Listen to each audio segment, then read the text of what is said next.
मैं जिस परिवार में आज कार्यक्रम शादी के समारोह में शामिल होने आया हूँ, इस परिवार का रिश्ता जनता से बहुत पुराना है। केवल उत्तर प्रदेश में, वेस्टर्न उत्तर प्रदेश के अलावा आसपास के प्रदेश और दिल्ली तक में इस परिवार की चौधरी यशपाल जी की प्रतिष्ठा और सम्मान रहा है। आज मुझे मौका मिला इनके परिवार के पारिवारिक कार्यक्रम में शामिल होने के। मैं परिवार के सदस्यों से मिलने के लिए और इस शुभ विवाह के कार्यक्रम में बधाई और शुभकामनाएं देने आया हूँ। सहारनपुर के लोगों का मैं धन्यवाद देता हूँ। सहारनपुर के हमारे अपने सभी साथियों का बहुत धन्यवाद देता हूँ कि हर कार्यक्रम में बुलाना चाहते हैं। ये पॉलिटिकल रिश्ता भी है, व्यक्तिगत रिश्ता भी है, जिसकी वजह से हमें कई ऐसे पारिवारिक कार्यक्रमों में शामिल होने का मौका मिला है। सदन आज शुरू हो रहा है। दिल्ली का भी सदन आपने देखा होगा। दिल्ली के सदन में ये भी बजट सत्र है। बजट सत्र में हमें उम्मीद जो थी देश के बजट से, वो उम्मीद तो पूरी नहीं हुई, मायूसी सी रही। प्रदेश क्या दे देगा नया? और जब प्रदेश की सरकार सब पैसा कुंभ में लगा देगी, जब सब पैसा कुंभ में लगा देंगे, तो फिर किसान के लिए क्या होगा? सबसे अर्थव्यवस्था को मजबूत करने के लिए हमारी खेती, किसान और उससे संबंधित अगर योजनाएं बनेंगी और उनकी मदद होगी तो हमारा देश भी खुशहाल होगा। आज बताइए किसान को क्या मिला? क्या गन्ने की कीमत बढ़ गई? क्या उनकी कीटनाशक दवाइयाँ सस्ती हो गई? खाद, डीएपी या और आवश्यकता की चीजें क्या किसान को मिल रही हैं? और ये वही सरकार है जिसने ये कहा कि हम आय दोगुनी कर देंगे। जानवरों से तो खेती बचानी पड़ रही है और कोई स्थान सरकार ने नहीं बताया जहां पर आय दोगुनी हो जाएगी। तो हमारे किसान की हालात क्या है? इसी तरह नौजवान भी बड़े पैमाने पे बेरोजगार हो रहा है, न नौकरी न रोजगार। और आपने देखा कि जो ये कहते थे कि हम $5 ट्रिलियन की इकोनॉमी बनाएंगे, जो ये कहते थे कि हम विश्व गुरु बन गए हैं, जो ये कहते थे कि हम 3 नंबर की अर्थव्यवस्था बहुत जल्दी बन जाएंगे, जो ये कहते थे कि आज दुनिया में भारत का डंका बज रहा है, क्या ये किसी देश ने अपने नागरिकों को ऐसे देखा होगा कि बीड़ियां लगा करके आए हों, हथकड़ी लगा करके आए हों? और जो खबरें मिल रही हैं अखबारों के माध्यम से कि कितने घंटों उन्हें वॉशरूम नहीं इस्तेमाल करने दे रहे हैं, जो नौजवान हैं वो बीड़ियां नहीं खोल सकते हैं, जो महिलाएं हैं उनके साथ व्यवहार क्या हुआ है? अगर धार्मिक रूप से हम किसी चीज को अपनाते हैं या वो हमारा पहनावा है, तो उससे भी छेड़खानी है, उससे भी पूरा हमारे धर्म के हिसाब से हमें चलने नहीं दिया जा रहा है। दुनिया का सबसे ताकतवर देश, जिसको ये सरकार मित्र बोलती थी, क्या उस ताकतवर देश ने हमारे देश के लोगों को अपमानित नहीं किया? क्या अब दुनिया में डंका नहीं बज गया बेड़ियों का और हथकड़ियों का? मैंने सदन में कहा था कि प्रधानमंत्री जी पिछली बार और हीरा लेकर के गए थे, इस बार कम से कम बेड़ियां और हथकड़ी ले जाती है, चेन ले जाते, जिससे याद आया था सरकार को कि सरकार क्या कर रही है हमारे नागरिकों के साथ व्यवहार। एक तरफ हमारे देश के लोग अपमानित हो रहे हैं और दूसरी तरफ हम पूरा बाजार उन्हें दे रहे हैं। हमारा पूरा बाजार उनके हाथ में है। मैं मोबाइल पे द नॉर्थ फेस देख रहा हूँ, वो भी उन्हीं का है। मोबाइल भी इसमें ज्यादातर उन्हीं के होंगे, ये तो चीन का दिखाई दे रहा है। तो जब हम मैन्युफैक्चरिंग के लिए अपना ध्यान नहीं देंगे, जो सपना दिखाया है कि हमारा भारत में मेक इन इंडिया होगा, मेक इन इंडिया का जो सपना पूरा नहीं हुआ, उसका परिणाम ये हुआ कि हम बाजार बन के रह गए। सब बाजार में चीजें आई जा रही हैं। तो कभी न कभी कोई न कोई तो सोचेगा कि हमारा देश मजबूत कैसे हो, अर्थव्यवस्था कैसे हमारी अच्छी हो, हमारा किसान कैसे खुशहाल हो, नौजवान के हाथ में नौकरी कैसे हो, रोजगार कैसे हो। लेकिन भारतीय जनता पार्टी जानती है कि लोगों की इमोशन से कैसे खेला जाता है। अभी हाल ही में आपने देखा, प्रचार कर दिया कि 144 वर्ष का बाद ये कुंभ हो रहा है, महाकुंभ, महा आयोजन हो रहा है। लेकिन साइंटिफिकली अगर हम जानना चाहें किसी एस्ट्रोनॉमी के माध्यम से कुछ जानना चाहें कि ये पहली बार हो रहा है क्या? जितने भी कुंभ होते हैं वो सब 144 वर्ष के बाद होते हैं। कोई कुंभ ऐसा नहीं है जो 144 वर्ष के बाद ना होता हो, क्योंकि कब धरती बनी, कब ये हमारे प्लैनेट्स बने, कब यूनिवर्स बना होगा। और फिर सम्राट हर्षवर्धन ने शुरू किया था कुंभ का आयोजन। ये कह रहे हैं महाकुंभ, और शो ये कर रहे हैं इवेंट के थ्रू, अपने पैसे की ताकत से, अपने पत्रकार साथियों के दबाव बना करके कि ये कुंभ का आयोजन या कुंभ भी इन्होंने शुरू किया है। कुंभ पहले नहीं होता था। बीजेपी के लोग ये प्रचार कर रहे हैं कुंभ तो अभी शुरू किया, इन्होंने शुरू किया है। और जो दुर्दशा हुई है, जो व्यवस्था खराब हुई है, क्या हम किसी भी धार्मिक कार्यक्रम में मुनाफे की सोच सकते हैं? हम शादी के कार्यक्रम में क्या हम ये मुनाफे का कार्यक्रम समझ सकते हैं क्या? जो कार्यक्रम होते हैं सामाजिक, उसमें मुनाफा ढूंढ रही सरकार। सोचिए, कह रही अगर हमने पैसा इतना खर्च किया है तो हमारी अर्थव्यवस्था को इतना लाभ पहुंचेगा। इनका गणित भी पता नहीं कैसा है, इनका जो कैलकुलेशन करने का तरीका भी पता नहीं कहाँ है, कहाँ से सीख करके आए। कभी 2 लाख करोड़, कभी 3 लाख करोड़। ये कौन से मेथड से इकोनॉमी में फायदा होने जा रहा है, ये बताया हमें। और फिर हम तो कह रहे हैं 70 करोड़ लोग स्नान कर चुके हैं, 70 करोड़ लोग डुबकी लगा चुके हैं। सरकार अभी भी गिनती कम बता रही है, और गिनती जानबूझ करके इसलिए बता रही है क्योंकि अगर इन्हें स्टडी करनी पड़ गई मैनेजमेंट की और व्यवस्था की, उसकी पोल न खुल जाए। 70 करोड़ लगभग लोग स्नान कर चुके हैं। हम तो कहेंगे बहुत सारे हमारे बुजुर्ग लोग अभी भी स्नान नहीं कर पाए, पुण्य कार्यक्रम में नहीं शामिल हो पाए। हमारे बहुत सारे पत्रकार साथी भी नहीं स्नान कर पाए।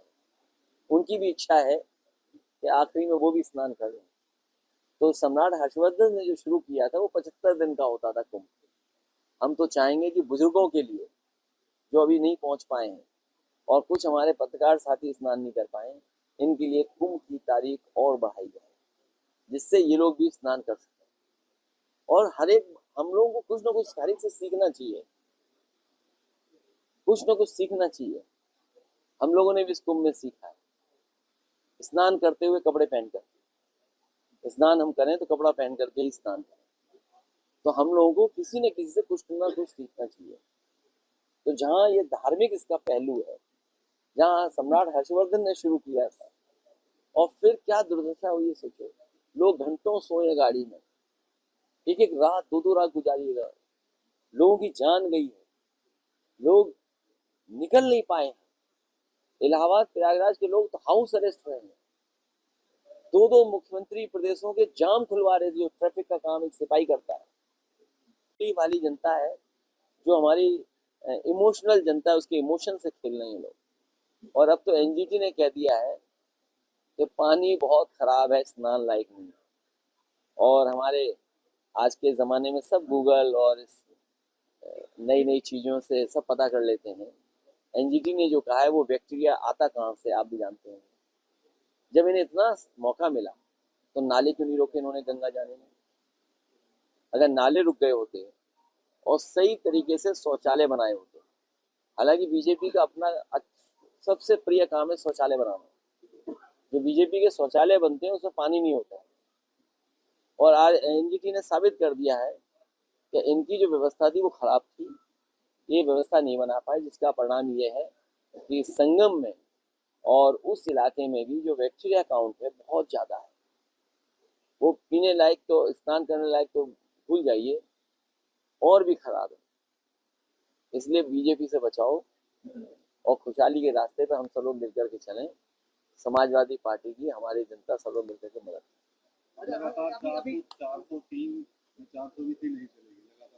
देखिए, बीजेपी का चुनाव लड़ने का तरीका बड़ा अलग है। वो दबाव बनाते हैं अधिकारियों से, प्रेस से, बेईमानी की सब सीमाएं लांघ जाते हैं। आपके ही पड़ोस के जिले में जब बाई इलेक्शन हुआ था तो आपने देखा था कि मतदाता को बाहर नहीं निकलने दिया, मतदाताओं को उन्होंने रोक लिया और प्राइवेट ड्रेस में पुलिस से वोट डलवा दिया।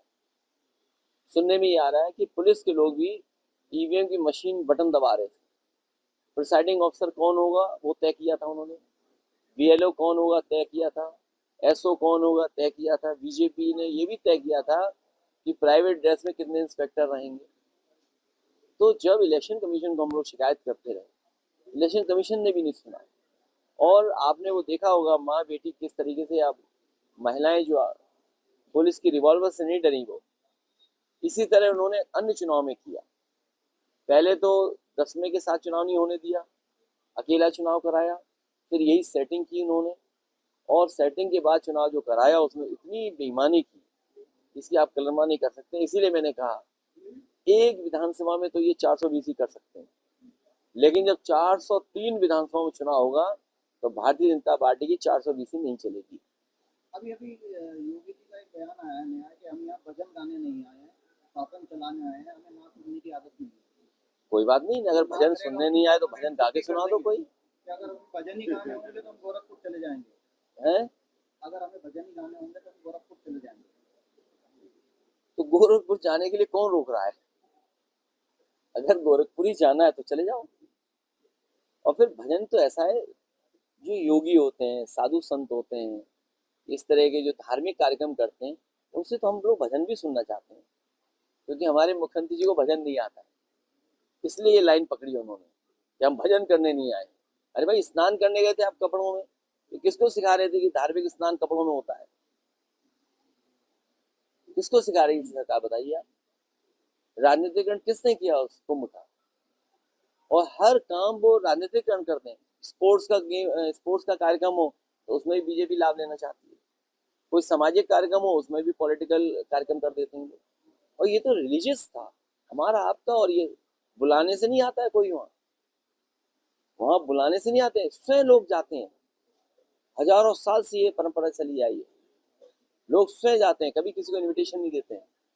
तो ये नई परंपरा शुरू कर रहे हैं। अगर गोरखपुर जा रहे हैं तो जाइए गोरखपुर, किसने रोका है? मुख्यमंत्री ने कहा कि समाजवादी के लोग जो है अपने बच्चों को इंग्लिश मीडियम पढ़ाते हैं और दूसरों के बच्चों को उर्दू पढ़ा के उनको कहते हैं मौलाना बनना। देखिए, मौलाना बनना भी अच्छा होता है, योगी बनना भी अच्छा होता है, लेकिन खराब योगी बनना ठीक नहीं।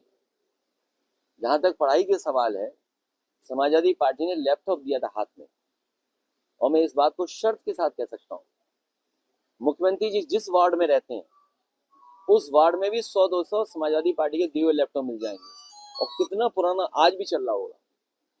ये जो डायल 100 है, ये टेक्नोलॉजी बेस्ड एक स्ट्रक्चरल चेंज किया था पुलिस के लिए, रिस्पॉन्स सिस्टम। तो हम किसी पढ़ाई के लिए रोकते हैं? हम तो लैपटॉप बांटने वाले लोग हैं, हम लोग कन्या विद्याधन देने वाले लोग हैं, हम लोग बेटियों को कैसे आगे बढ़ाया जाए उसके लिए करते हैं। इस सरकार में इनको समझ में नहीं आ रहा किस रास्ते जाए।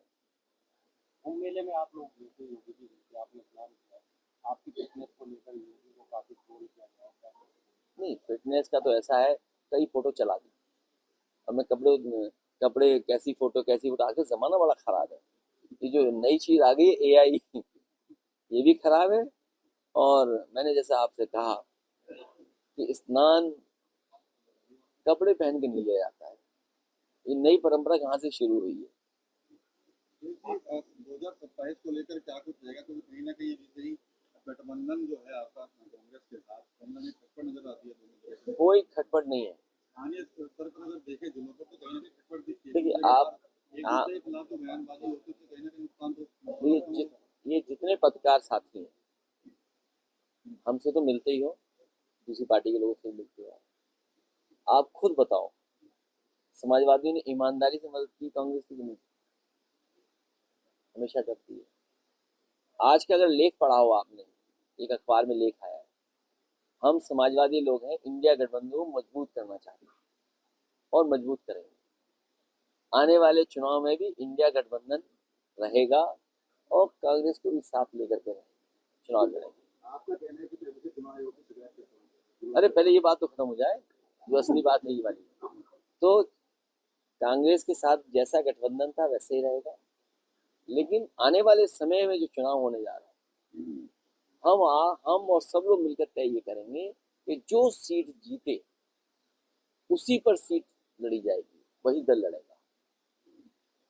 और यही मूल भावना थी जब गठबंधन बना था, नीतीश कुमार जी और सबने मिलकर के यही तय किया था कि जो पार्टी जहां मजबूत, और यही मूल भावना थी जब गठबंधन बना था, नीतीश कुमार जी और सबने मिलकर के यही तय किया था कि जो पार्टी जहां मजबूत है उसके ही नेतृत्व में चुनाव लड़ा जाए। हमें उम्मीद है कि हार के बाद बहुत कुछ सीखने को मिलता है। अमेरिका से मुलाकात प्रवासी भारतीय और आज वोकल करते हैं खुद के एरिया डालकर विधानसभा चुनाव प्रदर्शन किया। कैसे देखते हैं प्रधानमंत्री की गोवा या अमेरिका की दौड़? तो आप क्या चाहते हो, बेड़ियां पहन के यहाँ भी आते ही है? खैर, भारत का और भारत का जो नाम था, भारत जिस तरीके से दुनिया में अपने परिचय देता रहा, उसको बहुत बड़ी ठेस पहुंची। जो हमारे भारतीय लोगों की प्राइड थी, मुझे याद है आज से करीबन 10-15 साल पहले मैं यूके गया था एक डेलीगेशन में, और उस डेलीगेशन में बहुत सारे आज जो मंत्री वो भी थे उस डेलीगेशन में। तो वहाँ की जो फाइनेंस मिनिस्टर और ट्रेड मिनिस्टर थे उस समय, उन्होंने कहा कि देखिए भारतीय लोगों ने इतनी मेहनत की है, इतना अच्छा काम किया है कि जो लोग नौकरी करने आए थे आज वो अंग्रेजों को नौकरी दे रहे हैं। उनने इतनी बड़ी बड़ी कंपनियां खड़ी कर ली, और अगर आप भारत के लोगों का वहां देखोगे तो बहुत बड़ी बड़ी ऊंचाइयों तक पहुंचे हैं। पॉलिसी मेकर बन गए हैं, इंडस्ट्रियलिस्ट बन गए हैं, या बड़ी बड़ी कंपनियों में बड़े बड़े पद पे हैं। एक समय ऐसा था जब हम लोग चर्चा करते थे कि जितनी भी मल्टीनेशनल कंपनियां हैं, कईयों के CEO भारतीय है, उसका हमें गर्व होता था। लेकिन सोचिए भारतीय जनता पार्टी की नाकाम डिप्लोमेसी और नाकाम इनकी सरकार, कि हमारे भारतीयों को पहले तो बाहर जाना पड़ रहा है, अपना घर मकान बेच करके, खेत बेच करके, मजबूरी में रिश्तेदारों से पैसा लेकर के, उधार लेकर के, और विदेश जाना पड़ रहा है। और जब वहां विदेश में ये व्यवहार हो रहा है तो बेड़ियां और क्या क्या पहन करके अपमानित होकर के आना पड़ रहा है। ये नाकाम सरकार की गलत नीतियों की वजह से पहले तो भारत छोड़ना पड़ रहा है और इतना अपमानित होकर के उन्हें आना पड़ रहा है। ये पूरे जिम्मेदार इसके लिए भारतीय जनता पार्टी की सरकार है। इस तरह का काम बीजेपी जानबूझ करके करती है जिससे हिंदू मुसलमान के बीच में बहस चलती रहे। और जो बुनियादी सवाल है, मान लीजिए गन्ने की कीमत है, यहाँ का हर किसान ये चाहता है कि गन्ने की कीमत बढ़ाई जाए। उन्होंने मांग की है कि हमारे गन्ने की कीमत ये हो, तो कहाँ गन्ने की कीमत बढ़ा रही हैं लोग? खाद DAP वगैरह सस्ती हो, कीटनाशक दवाइयाँ सस्ती हो, बिजली सस्ती हो, इलाज सस्ता हो, नौकरी रोजगार मिले, तो इन पर बहस ना हो, इसीलिए वक्फ बोर्ड लाया जा रहा है। और पड़ोसी भी UCC ले आया, वो इसीलिए ले आया कि उत्तराखंड का डेवलपमेंट ही नहीं करना उन्हें। क्या डेवलपमेंट हो रहा है बताइए आप? देहरादून आगे जा रहा है, नैनीताल की तरफ वाले पीछे जा रहे, पिछड़ रहे हैं। और देखने ना एक दिन आवाज उठेगी, नैनीताल के आसपास के लोग जिनको विकास से जोड़ रहे हैं वो कहेंगे यूपी में हमें जोड़ दो। वो दिन आएगा, देख लेना। मैं ये बात पहले भी कह चुका हूँ, फिर कहूंगा मैं ये बात कि विकास से थोड़ा बहुत यहाँ कर ले रहे हैं, और नैनीताल वगैरह कोई विकास नहीं हुआ, औड़ी गढ़वाल में कोई विकास नहीं, मुंशियारी के आसपास कोई विकास नहीं, चीन से जहाँ हमारी सीमा लगती है कोई विकास नहीं। हमने सड़क मांगी थी ग्वालियर टू लिपू लेक 6 लेन, बनाई नहीं अभी तक सड़क। बताइए आप क्या उम्मीद करते हो एक योगी जी से? जो झूठ बोलते हैं वो क्या बजट देंगे? पानी तो साफ नहीं कर पाए। वहाँ नहाने वाला पानी कैसा है सोचिए, स्नान वाला। NGT ने कहा, हमने तो नहीं कहा। वो बैक्टीरिया आता कहाँ से बताओ हमारे पत्रकार साथी? वो बैक्टीरिया आता कहाँ से? नहीं, गंदे नाले से नहीं आता है, ये जानते हैं। कहाँ से आता है? जो सुबह सुबह गंदगी आप और हम करते हैं उससे आता है। नहीं बोलना चाहिए हमें। जो बैक्टीरिया का काउंट बताया है वो उसी से आता है, जो नाला और गंदगी, जो शौचालय नहीं बने उससे।